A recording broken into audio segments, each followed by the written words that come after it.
of Evil Dead Sam Raimi, here comes another supernatural horror drama titled The Possession, directed by Ol Bonadell. Is it another run-of-the-mill spooky thriller, or does it manage to run chills down your spine? Let's find out. Newly divorced couple Clyde aka Jeffrey Dean Morgan and Stephanie aka Kyra Sedgwick have two daughters, Em aka Natasha Callis and Hannah aka Madison Davenport. During a stop at a yard sale, Em becomes intrigued by an antique wooden box and her father agrees to buy it. Soon Em starts becoming obsessed with the box and starts behaving strange and erratic, something that starts worrying her parents. They soon discover to their horror that the box contains a Dybbuk, a dislocated evil Jewish spirit who has now possessed Em. How Em's family then reunites in order to save their little girl from the clutches of Jewish exorcism is what forms the rest of the story.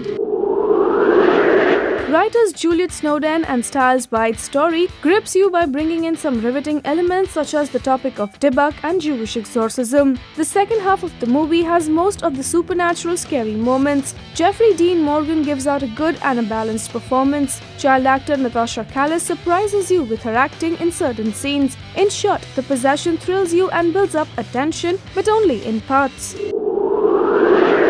Director Ol Bonadell seems heavily inspired from the likes of The Exorcist and other such demon-possessed movies. Despite being said to be based on a true story, the film lacks originality. The film could have been much more interesting had it focused sharply on the spooky stuff than jumbling it up with a cliched subplot involving the divorce. It's directed like another run-of-the-mill story where a little girl is possessed by a demon filled with done-to-death horror stunts. In fact, the film offers nothing new to remember except the Dybbuk gimmick.